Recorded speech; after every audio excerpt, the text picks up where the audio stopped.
The Nexus did not have time to raise an alarm.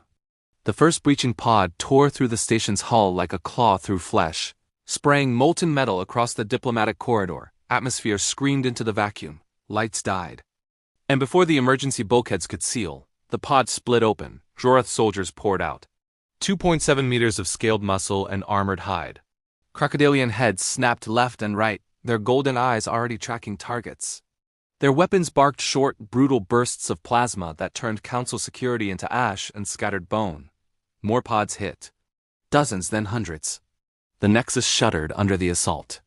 Lights flickered, and the station's ancient superstructure groaned as explosive charges detonated along its spine, severing primary power conduits and communication arrays in a precise, horrifying sequence.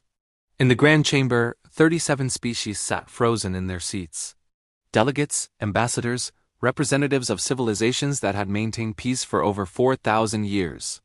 They had been debating trade tariffs when the first explosion rocked the station. Now they could only watch as the main doors buckled inward. Ambassador Tran of the Thalai rose from his seat. His feathered crest flattened against his skull, an instinctive response to danger his species had never fully shed. Around him, other delegates scrambled for exits that no longer existed. Some called for security that would never come. Others simply stood, unable to process the cataclysm unfolding before them. The doors exploded inward. Draarath soldiers flooded the chamber, their heavy footfalls shaking the ancient floor. They spread out in tactical formation, weapons raised, and began firing. There were no demands, no warnings, no negotiation, just slaughter. The Florian ambassador took 3 plasma bolts to the chest before he could even rise from his chair. The Vreth delegation, all 4 of them, died in a tight cluster near the eastern exit, cut down as they tried to flee. The Omuren representative, a species renowned for their pacifism, simply closed his eyes and accepted his death in silence. But Tran did not run. He had lived for over 200 years. He had seen empires rise and fall. He had brokered treaties between species that had warred for millennia. He knew with absolute certainty that this was the end of everything the Council represented. But he also knew something else. He pushed through the chaos, moving against the tide of fleeing delegates. Plasma fire scorched the air around him. A bolt grazed his shoulder, searing through feathers and flesh. He ignored the pain. There was something he had to do. He reached the edge of the chamber and pressed himself against the wall, momentarily shielded by an overturned table.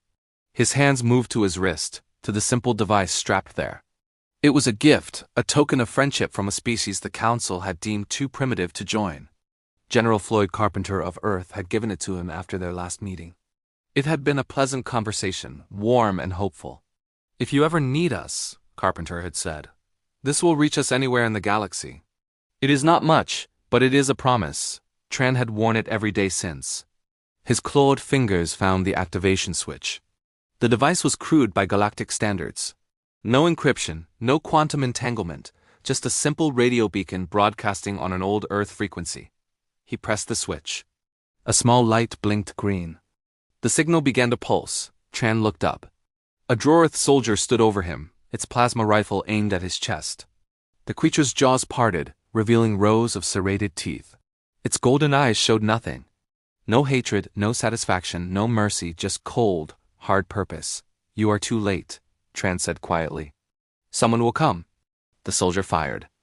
Tran's body crumpled against the wall, smoke rising from the wound in his chest. His eyes dimmed. His feathered crest fell still, but on his wrist the small green light continued to blink. The signal continued to pulse. The massacre lasted 11 minutes. When it was over, the Grand Chamber was silent. Bodies lay scattered across the floor. Delegates, security, staff. 37 species. 4,000 years of cooperation. Ended in less time than it takes to brew tea. The main doors opened again. And Tyrannus Vorak Dreth entered. He was enormous. 3.1 meters of scarred, scaled flesh. His hide bore the marks of 100 conquests, old wounds that had healed into ridges of proud scar tissue. His tail dragged behind him, heavy enough to shatter bone. His golden eyes surveyed the carnage with the dispassion of a predator examining a successful hunt. He walked to the center of the chamber. His soldiers parted before him, heads bowed in reverence. He stopped beside the body of the Council's chief mediator, A small, fragile creature that had spent its life advocating for peace. Draarath placed one massive foot on the corpse's chest. "This," he rumbled, his voice like gravel dragged over stone, "is what cooperation earns you." He looked up at the observation galleries where recording devices still flickered with power.